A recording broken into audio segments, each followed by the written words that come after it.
pas que je rigole. Mais si, tu peux. Du beau temps, mais en Bretagne, n'oublions pas.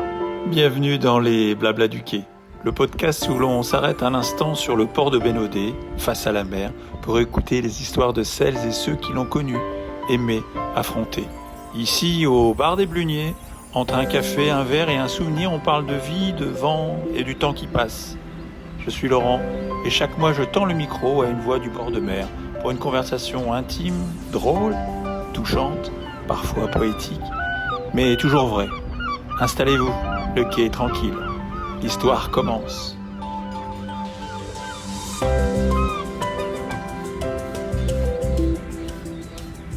Marine, bonjour. Bonjour Laurent. Marine, les Blabla du Quai sont vraiment fiers de te recevoir au sein de ce bar habituel maintenant pour tous les auditeurs. Meilleurs vœux déjà pour cette belle année. Qu'est-ce que tu nous souhaites, Marine ? Beaucoup de douceur, du beau temps, mais en Bretagne, n'oublions pas. Alors Marine, moi je vous ai croisé sur les quais de Bénodet et aussi une fois sur les quais de Sainte-Marine et on s'est mis à discuter comme ça et donc c'est comme ça que je vous ai rencontré. Sur le port de Bénodet, il y a des silhouettes que l'on finit par reconnaître, de celles qui semblent appartenir au paysage dès que l'été s'installe. Mon invité est l'un de ces visages familiers des quais. Mais ne vous fiez pas à sa discrétion. Elle est une bâtisseuse d'imaginaire dont la plume, vive et engagée, fait vibrer des dizaines de milliers de lecteurs. Enseignante le jour et écrivaine de l'ombre aux premières lueurs de l'aube, elle a signé des œuvres marquantes de la littérature jeunesse et young adulte. Elle cumule maintenant plus d'une quinzaine de romans à succès. On lui doit l'incroyable saga des autodafeurs, le huis clos façon escape game de 10, ou encore la tension de Génération K. Récemment, avec Les Effacés, elle a choisi de redonner une voix à celle que l'histoire a occultée, prouvant que son écriture est avant tout un acte de transmission.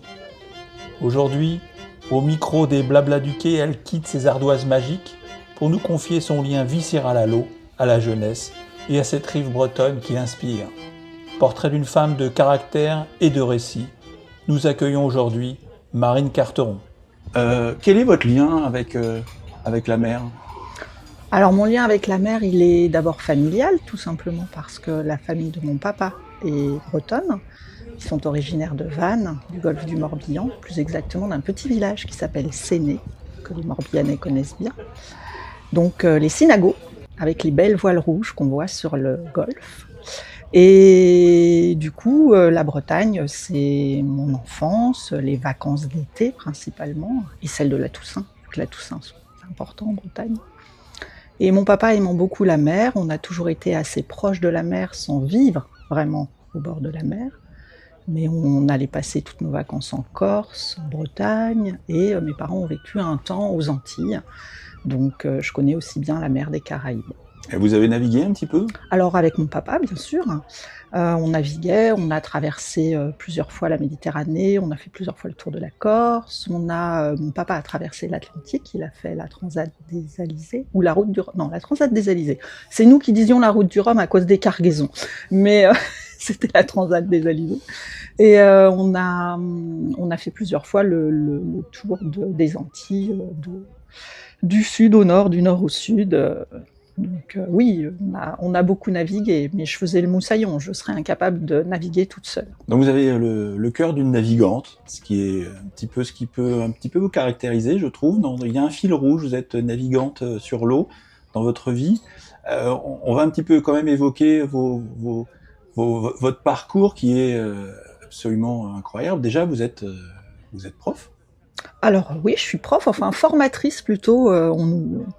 On n'a pas le titre de professeur quand on est formateur dans un CFA, hein, parce que j'enseigne à des apprentis, hein, donc des bacs pro et des BTS principalement. Donc le français, l'histoire-géographie et la culture générale. Alors j'enseigne peu, parce que je passe plus de temps à écrire maintenant qu'à enseigner. Hein. Et ça me permet de garder un lien avec les jeunes générations qui bougent, qui évoluent très très vite. étant donné qu'à côté de ça, j'écris des livres pour la jeunesse, les adolescents principalement, et continuer à être formatrice me permet d'être au plus proche de ce public qui est protéiforme. Alors, cette nouvelle génération que vous voyez, vous, que vous avez entre vos mains, est-ce que vous voyez une différence entre ce qui a été, ce qui sont aujourd'hui Alors, j'ai jamais fait d'analyse sociologique, je peux parler uniquement des jeunes que je vois, qui sont assez particuliers, parce que c'est des jeunes qui vivent à la campagne, qui sont dans le domaine professionnel. Je peux comparer avec nos propres enfants qui sont un petit peu différents. Mais je trouve que c'est une génération qui, depuis le Covid principalement, est plus angoissée et qui a énormément de mal à se projeter dans l'avenir. Ça devient un petit peu compliqué pour eux de savoir de quoi demain va être fait. Il y a beaucoup de choses qui leur arrivent en pleine face. On leur dit que l'intelligence artificielle va faire disparaître une partie des métiers, donc ils savent pas trop vers quoi se tourner. Ils ont un petit peu de mal à faire des rencontres parce que les réseaux sociaux et le fait d'avoir été confinés les ont un peu enlevés du monde réel. Donc c'est assez étrange en fait. Ils ont des liens entre eux et avec le monde qui sont très différents de ceux que moi j'ai pu connaître en ayant une adolescence dans les années 80-90. Ça n'a plus rien à voir. Vous avez une grosse responsabilité dans cette formation parce que vous leur transmettez le verbe. Comment vous essayez de les aider justement à traverser cette transition incroyable que nous sommes en train de vivre? Leur donner des outils, c'est pas évident, hein. Moi, je les ai pas non plus, c'est des bacs pro et des BTS, donc ils sont en alternance, donc je les ai très, très peu d'heures. Mais déjà, il faut pas tourner le dos aux outils contemporains. L'IA, je préfère leur apprendre à l'utiliser que de lui tourner le dos. Donc j'essaye de leur donner des outils. Donc travailler sur internet, travailler sur ce que c'est que l'IA, débunker un peu les fake news, apprendre à lire l'information. On peut pas faire grand-chose, mais on peut essayer. Et puis je leur fais faire beaucoup de poésie. Alors ça paraît très surprenant pour des bacs pro ou des BTS en mécanique auto, mais étrangement, ils adorent ça. Ils commencent toujours par râler, et leur premier réflexe, qui est assez amusant, c'est quand je leur dis bon bah alors on va faire un recueil de poésie. J'entends des oh, il va falloir apprendre des poésies. Et ils ont vraiment ce rapport à la poésie qui est amusant, parce que pour eux, la poésie, c'est un truc qu'on leur imposait en primaire, où il fallait apprendre par cœur des choses. Donc quand je leur dis non, on va pas apprendre par cœur de la poésie, on va en lire et on va s'amuser à en écrire. Et ça se passe toujours très bien, et on est toujours très surpris. J'ai parfois des poèmes qui sortent de type on n'imaginerait pas du tout écrire de la poésie, et qui ont des petites âmes toutes jolies, toutes fraîches. Donc, ouais, c'est rigolo de voir l'ado qui dit des gros mots à longueur de journée vous sortir un joli petit poème sur l'absence inattendue. Vous avez commencé à écrire à 6 ans. Alors, comment ça vous êtes 6 ans, c'est très tôt déjà, je trouve, pour savoir écrire. Ah bah non, oui, j'ai toujours aimé écrire en fait. J'ai toujours écrit des trucs et des machins, surtout des machins d'ailleurs. Et ouais, je crois que mon premier recueil de poésie, maman avait dû récupérer tout ce que j'écrivais et faire un espèce de mini recueil de poésie. Je devais avoir 8 ans. Et je l'ai encore d'ailleurs, et c'est honnêtement très très mauvais. Hein, mais ça on pourrait éventuellement l'imaginer, mais est-ce que vous vous rappelez quand vous étiez enfant, justement en train d'écrire? J'adorais lire, et il y a un lien. Déjà. Il y a un lien très fort pour moi entre la lecture et l'écriture. D'ailleurs, quand on me demande des conseils pour écrire, le premier conseil que je donne, c'est il faut lire. Le deuxième, c'est il faut lire, et le troisième, c'est il faut lire. Voilà. Il faut lire de 3 manières différentes. Lire pour soi, se faire plaisir. Lire avec un œil d'auteur, c'est-à-dire essayer de comprendre pourquoi telle partie exactement nous a touchés, donc déconstruire, etc. Et ensuite relire pour pouvoir faire le lien entre ces différents types d'écriture. Donc lire, c'est important. Donc moi, j'adorais lire, et je pense qu'assez vite, j'ai eu envie de passer de la lecture à l'écriture. Mais je me suis pas posé la question, pour être franche. C'est très naturel. C'est comme si tu me demandais tu sais marcher depuis que tu as 1 an. Est-ce que tu te souviens exactement de quelle manière tu as appris à marcher? Oui, alors bon, est-ce qu'à 6 ans, enfin à 8 ans, quand vous écriviez, est-ce que vous utilisiez déjà votre célèbre ardoise magique? que Ah vous oui, utilisez oui, pour... oui. Alors, Euh, je voulais savoir si c'était né tôt, cette technique, ou si c'est quelque chose qui vous est venu au fur et à mesure, et enfin, à quoi ça sert et comment ça marche? Bah, je sais pas, j'écris dans ma tête tout le temps. J'écris dans ma tête, ça c'est vrai. Souvent, j'imagine des dialogues, des descriptions, parfois je regarde quelque chose et je l'imagine le paysage écrit. Mais c'est impossible de mettre des mots sur quelque chose qui pour moi est très naturel. Je sais pas faire. Demande à quelqu'un de décomposer la manière dont il pédale, il va casser la gueule de vélo en fait. Donc je sais pas faire. Je Mhm. peux pas. Mhm. C'est naturel. D'accord, donc vous vous promenez, et puis vous avez des flashs, et où les choses s'écrivent d'elles-mêmes, vous êtes capable d'écrire visuellement, et... Souvent quand je fais des choses qui sont répétitives, quand je repasse, quand je nage, quand je marche, voilà, il faut des moments de pause. C'est d'ailleurs pour moi le grand problème des smartphones, des réseaux sociaux, c'est de nous polluer un petit peu la tête, Mhm. en nous donnant la possibilité d'être dans l'attention permanente, en Mhm. fait. Il y a pas ce vide. Les nouvelles générations ne s'ennuient pas assez. Mhm. Et même moi, parfois, je me mets des alarmes, en fait, sur mes réseaux sociaux pour être certaine de ne pas dépasser. Mhm. J'ai une demi-heure par jour. Voilà. Au bout d'une demi-heure par jour, Ça s'arrête. j'ai une petite notification qui me dit vous pouvez rester une demi-heure sur les réseaux sociaux. Et je coupe, parce Mhm. que comme les enfants, je pourrais y rester Mhm. toute la journée, en fait. Donc en aparté, est-ce que vous seriez favorable à ce qu'on limite aux enfants l'utilisation des smartphones, l'accès aux réseaux sociaux Ah bah éventuellement? ça oui, Oui, mais pas alors d'une manière la question elle est trop compliquée, il faut ouais, nuancer, hein. C'est la responsabilité des parents bien sûr. déjà, donc c'est extrêmement nocif pour les cerveaux des enfants et il faut absolument pas que les enfants aient accès à ces choses-là, trop tôt, donc déjà ne pas les habituer aux écrans, hein. Je sais pas si vous avez déjà vu un bébé qu'on laisse devant ne Mhm. serait-ce qu'un dessin animé, il est complètement figé, apathique, enfin il faut pas. Mhm. Je crois d'ailleurs qu'en Corée, il y a une loi qui a été votée pour dire que c'était de la maltraitance de laisser Mhm. un enfant devant un Mhm. écran. Mais de là à l'interdire juridiquement pour des adolescents, c'est un non-sens. Enfin, c'est Mhm. impossible. Ouais, c'est compliqué. Ouais. C'est très compliqué. Mhm. Je sais que nous, dans notre établissement, ça fait longtemps qu'on prône le non portable. Mhm. Donc nos apprentis ont leur portable sur eux, mais dès qu'ils rentrent en classe, on a une boîte à portable, Ah, ils laissent leur ça portable fonctionne. et ça Ça fonctionne très fonctionne. très bien. Et ils sont volontaires pour... Ah mais non seulement ils sont volontaires, Ouais. mais eux-mêmes ont reconnu que c'était presque un soulagement. Donc l'idée, c'est de sanctuariser la salle de cours et de dire... Exactement, comme d'accord. des parents doivent sanctuariser à table, on n'a pas de portable, Mhm. et cetera, et cetera. Mhm. Vous voyez, vous, dans votre métier d'enseignante, que ça fait des dégâts Ah oui, oui, bien particuliers? sûr. Oui. Oui, oui, bien sûr. Enfin, c'est pas des dégâts, ça modifie les choses. Mhm. Il va falloir qu'on s'adapte, ça va se faire tout doucement, Mhm. c'est pas mais légiférer en disant c'est interdit. Il y a rien de tel pour un adolescent que de lui interdire quelque chose pour lui donner envie de le faire. Enfin, Mhm. moi j'ai été adolescente, je présume que vous avez été adolescent aussi. Et à partir du moment où on me disait ça c'est non, ben, j'avais envie de le faire. Donc Mhm. je vois pas pourquoi les adolescents d'aujourd'hui seraient différents. Alors, les Blabla du Quai sont vraiment très fiers, je l'ai dit dès le début, parce que en fait, vous êtes une autrice très, très, très, très renommée.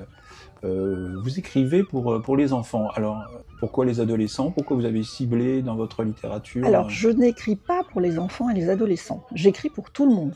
D'accord. Mais il se trouve que les adolescents vont être mes lecteurs et mes livres vont être classés dans cette catégorie-là. D'accord. Mais je n'ai jamais compris ce besoin de faire des catégories. J'ai beaucoup de lecteurs adultes. Mhm. Disons que les adolescents ont l'intelligence d'aller lire, d'aller piocher dans la littérature générale, alors que les adultes ont souvent n'ont pas l'ouverture d'esprit suffisante pour aller lire des livres qui sont étiquetés adolescence. Moi, je peux vous citer plein de livres de romans jeunesse, étiquetés jeunesse ou adolescents, qui sont des romans qui mériteraient 1000 fois leur place en littérature générale, ou qui du moins n'ont pas leur place, mais la littérature, c'est de la littérature. Donc non, Donc vous j'écris refusez... pas pour eux. D'accord, vous refusez un peu ce classement. Ouais, D'accord. Donc, dans votre esprit, quand vous écrivez pour tous. ouais. D'accord, ok. Vous écrivez Quand? Le matin, le soir, l'après-midi, tout le Principalement le temps? matin, Le matin. très, très tôt, parce que c'est le moment où on est le plus libre, on a l'esprit qui est neuf, on se réveille, il Ouais. est frais et puis on écrit souvent quand on dort. D'accord. Enfin ça c'est une quête, le cerveau réfléchit tout seul. Vous avez une discipline particulière quand vous êtes en phase d'écriture? Alors il faut vraiment que je sois en phase d'écriture. Quand je suis en phase d'écriture, c'est pas une discipline, parce que discipline sous-entend quelque chose de Ah, de drastique et oui, bah, coercitif, oui, oui. alors que là pas du tout. C'est quand je suis en phase d'écriture, la première écriture, le premier jet, ça vient tout seul. Donc à 4 heures, mon cerveau me réveille. Je mets jamais de réveil. Mmh. Et là, vraiment, je vide, en fait. Je vais descendre, je vais même pas allumer la lumière. C'est l'avantage des ordinateurs avec des claviers rétroéclairés. Mmh. Et voilà, tout sort, pof, pof, pof. J'écris au kilomètre. Et puis l'après-midi, je vais relire ce que j'ai écrit au kilomètre le matin et là, retravailler correctement. D'accord. Donc c'est en 2 phases. Ah oui, 2 phases. D'accord. 2 phases, oui, Et toujours. il y en a une 3e éventuellement Ah, il y en derrière? a une 3e, une 4e, une 5e, une 6e. Ah oui. On n'écrit pas tout seul. Le mythe de l'auteur dans sa tour d'ivoire, je le trouve très dépassé. Il y a une maison d'édition autour de Donc moi. ça fait des allers-retours entre Bien la maison sûr. d'édition et vous, et tout le monde retravaille Ah oui, jusque... oui, bien sûr. Puis j'ai des amis d'écriture, avec Des les amis? Ah ouais, c'est quoi ça, des amis eh d'écriture? bien, on a des petits groupes d'auteurs et d'autrices, avec D'accord. qui on s'échange nos manuscrits Ah oui. et on se relit, on se donne des conseils. Alors on s'écoute pas forcément, mais c'est pas très grave, Mmh. ça permet de réfléchir Ça sur donne certaines déjà un choses. premier œil critique Bien sûr. D'accord. Bien sûr, moi c'est un travail que j'adore faire sur le travail des autres. Alors pas tout le monde, hein, Mmh. on est 3 principalement à s'échanger nos et 3 qui avons des avis très différents, donc c'est assez rigolo. On n'est jamais d'accord. Quand on est d'accord, on n'est pas content en fait. Vous avez des univers complètement différents, mais il y a un fil conducteur, et c'est pour ça un petit peu que les Blabla du quai souhaitaient vous rencontrer, Marine, c'est que j'ai trouvé qu'il y avait un fil rouge, enfin c'est plutôt un fil bleu, dans chacun de vos romans quasiment. Il y a de l'eau, Oui, euh, toujours. de la flaque jusqu'à l'océan. Ah oui, toujours. Et pourquoi? C'est un hasard, ou il y a chez vous déjà un fil conducteur qui vous mène vers l'eau? Alors moi j'aime l'eau, hein, de toute façon, je sais que quand j'étais petite, alors je ne sais pas si c'est une légende familiale, heu, mes parents m'avaient acheté une laisse parce que dès que je voyais de l'eau, je sautais dedans. Donc j'ai sauté dans le port de la Trinité-sur-Mer quand j'étais petite. J'ai sauté, je crois aussi, dans un lac, enfin bon bref, c'était très dangereux. Je voyais de l'eau, pouf, je sautais. Mhm. Mon prénom y est peut-être pour quelque chose. Oui. Et et j'adore écrire la mer. C'est, je trouve, un matériau inépuisable et puis quand vous lisez de la littérature ancienne, vous lisez l'Iliade, tout simplement l'Iliade et l'Odyssée, ou vous lisez, là en ce moment je suis en train de lire les poèmes nordiques, de la mythologie scandinave, il y a vraiment un lien avec la mer qu'on retrouve dans tous les écrits et ce qui est, je trouve, très chouette, c'est qu'en fait, ça n'a pas changé. C'est le seul endroit au monde quand on est, parce que même les montagnes maintenant avec le réchauffement climatique, l'apparition des hommes qui mettent, des chalets un petit peu de partout, on ne peut pas se dire qu'on voit un paysage vierge. Mais quand vous êtes en pleine mer et que vous êtes assis à l'avant d'un bateau, à la proue d'un bateau, et que vous regardez autour de vous, vous pouvez vous dire, «J'ai sous les yeux le même paysage que Ulysse», si vous êtes en Méditerranée. Et ça, je trouve ça dingue, en fait, de ce lien à l'histoire. C'est presque une machine à remonter le temps. Et on peut décrire la mer. Je peux utiliser aujourd'hui les mêmes mots qu'utilisait Homère pour décrire la mer. Ça posera aucun problème. Donc ça, c'est chouette. Et j'adore écrire la mer. Donc il y a la mer dans beaucoup, beaucoup de mes romans, hein. Dans la trilogie des Autodafeurs, le dernier tome se passe entièrement dans la mer des Caraïbes, autour de l'île de Redonda, que je connais bien, parce qu'on a fait du voilier autour. Alors j'ai triché, hein, j'ai dit qu'elle était habitable, ce qui est faux, mais c'est pas grave. Il y a un passage dans Génération K qui est sur la mer autour de la Sicile. Enfin, il y a beaucoup, beaucoup de... Dans Désorienté, Désorienté, ça se termine carrément sur un bateau. Alors vos personnages sont souvent sur la mer. À quoi ils pensent quand ils sont sur la mer? Et justement, la mer, c'est propice aux réflexions. Quand on est face à la mer, on a l'esprit qui est totalement vide. Et l'avantage d'avoir un esprit vide, c'est qu'il peut se remplir de plein de choses. Enfin, ça marche comme ça chez moi. Et c'est un peu une forme de méditation, regarder la mer. Mes personnages, je pense que c'est la même chose. Vous avez toujours envie d'écrire? Vous voulez continuer à écrire? Vous avez Ah un... oui, Oui. bah, j'écris depuis que j'ai 6 ans, donc je ne vais Ouais. pas arrêter aujourd'hui. Oui. Être publié, c'est autre chose. Il Oui. faut séparer les deux, hein. Il y a écrire et être publié. Oui. On peut écrire pour soi. Être publié, c'est quand même pour les autres, ça demande beaucoup plus de travail. Oui. Mais oui, je continue là, j'en ai un en cours, où il y a beaucoup d'eau aussi parce que Ah. ça se passe sur un lac. Ah. Donc sur et dans un lac, ça C'est une exclusivité presque pour les Blabla du Quai, là. ouais, il sort en août l'année prochaine là, donc D'accord. la phase d'écriture est achevée. Il est justement en étape de réécriture, donc il est sur le bureau de l'éditeur là, d'ailleurs Olivier, si tu m'entends, j'attends ton retour. Donc ça se passe sur le lac d'Annecy. D'accord. Voilà. Le lac d'Annecy, alors entouré de montagnes, bah oui, Oui. ça vous correspond bien, il y a tout le mélange. Il y a tout le mélange. D'ailleurs, c'est magnifique, Annecy. Pourquoi vous avez choisi Annecy? Moi, je trouve que c'est une des plus belles villes de France. Alors ça se passe pas vraiment à D'accord. Annecy, disons ça se passe autour du lac d'Annecy, mais c'est majoritairement à Talloires et à Menton-Saint-Bernard. Mhm. D'accord. Et pourquoi avoir choisi? Parce qu'un jour, on était invités par des amis qui ont une maison à Talloires et qu'on avait les pieds dans l'eau, parce que forcément, moi, il y a de l'eau, je mets les pieds dedans. Et mon ami me dit « Oh, mais tu sais qu'il y a une légende sur le lac d'Annecy, comme quoi il y aurait une dame qui vivrait au fond du lac et qui aurait perdu son amoureux et qui, pour le retrouver, tirerait les pieds des jeunes mâles au fond de l'étang, enfin au fond du lac, pour retrouver son amour perdu. » Et j'ai dit « Ah !» Et j'ai trouvé l'histoire rigolote, donc j'ai fouillé un petit peu, j'ai retrouvé cette vieille légende, pas hyper documentée d'ailleurs, et puis je l'ai réécrite à ma manière.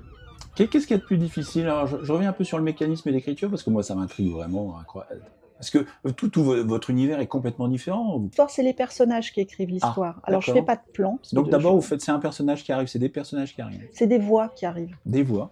En fait, il y a des voix qui arrivent, je ne sais pas pourquoi, il y a une histoire. Donc là, cette histoire je peux prendre un exemple concret, cette histoire de la Dame du Lac, elle a commencé à parler, elle.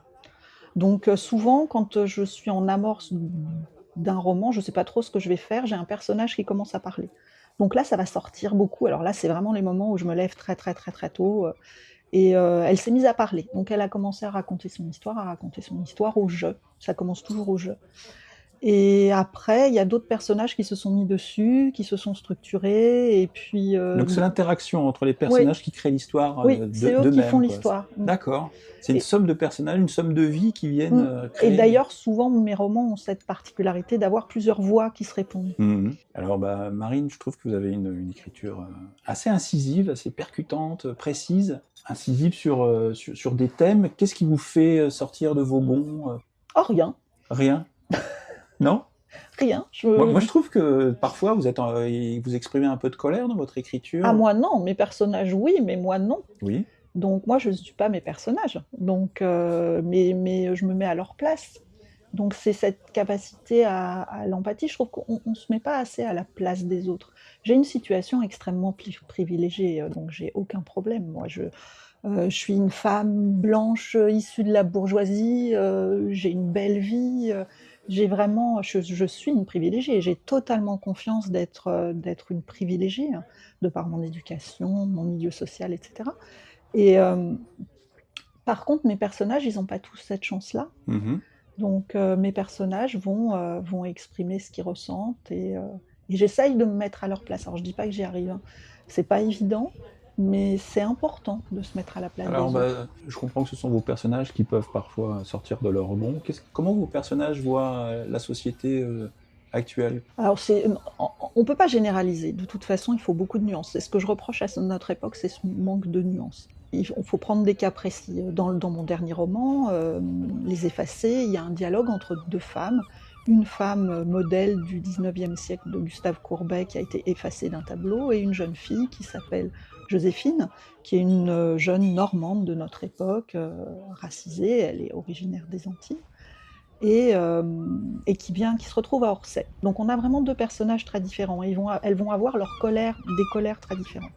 Pour Joséphine, l'idée est venue d'une rencontre scolaire, où en fait j'étais face à des élèves de Saint-Étienne, et on parlait d'art, de mythologie, etc. Et une jeune élève me dit « mais de toute façon, moi, les musées, la culture, c'est pas pour moi ». Et j'ai ressenti en fait, au moment où cette gamine me disait ça, enfin cette adolescente me disait ça, qu'il y avait à la fois un espèce c'est difficile à exprimer, mais quand elle l'a dit, c'était vraiment fort parce qu'on sentait qu'elle y croyait et ça l'agaçait, en fait. La culture, c'est pas pour moi. Les musées, c'est pas pour moi. Parce que de toute manière, ce qu'il y a dans les musées, ça me parle pas, ça me ressemble pas. Et du coup, j'ai ce personnage de Joséphine qui est né de cette rencontre, et j'ai imaginé cette jeune fille dans le musée d'Orsay.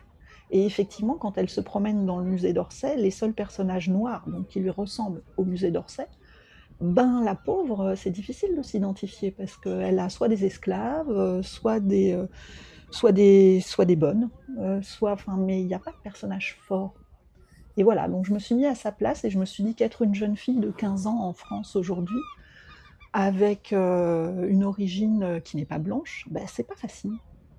Et j'ai voulu me mettre à sa place. Qu'est-ce que vous diriez aux générations qui sont en train de passer entre vos mains? Qu'est-ce que vous leur dites pour l'avenir? À mes élèves, je leur dis toujours, faites-vous plaisir. Eh ben, faites-vous plaisir, c'est très large. C'est-à-dire que choisissez un métier qui vous fait plaisir, choisissez une vie qui vous fait plaisir. Il faut sortir des injonctions à performer, à gagner de l'argent. On peut être très heureux en choisissant une voie différente. On passe beaucoup de temps au travail, donc il faut faire un travail qui nous plaît, ou il faut le faire parce qu'on a envie de le faire. Mais c'est pas facile. Souvent, les jeunes qui sont vers nous, quand on leur demande pourquoi tu es là, ben parfois c'est parce qu'on leur a dit fais ça. Sauf que se retrouver dans un métier qu'on n'a pas choisi, c'est compliqué quand même. Marine, merci beaucoup d'avoir passé un petit peu de temps avec nous dans cet endroit du bar du Bunier. Je pense qu'on va reprendre un petit café ensemble. Nous rappelons votre dernier roman, Les Effacés, aux éditions du Rouergue. Merci beaucoup. C'était un plaisir. Merci Marine. Je souhaite vraiment que tout le monde fasse l'effort de vous rencontrer à travers vos livres, parce que je pense que vous êtes une personne exceptionnelle. Je vous remercie et bonne journée. Merci Laurent, bonne journée. Merci d'avoir partagé ce moment avec nous dans cet épisode des Blabla du Quai. Le voyage continue. Dans notre prochain rendez-vous, une nouvelle voix viendra enrichir nos échanges, pour nous emmener encore plus loin au fil des souvenirs et des marées. À très bientôt, ici même, sur les quais de l'Odé. Faut pas que je rigole. Mais si, tu peux. Ainsi vont les Blabla du Quai.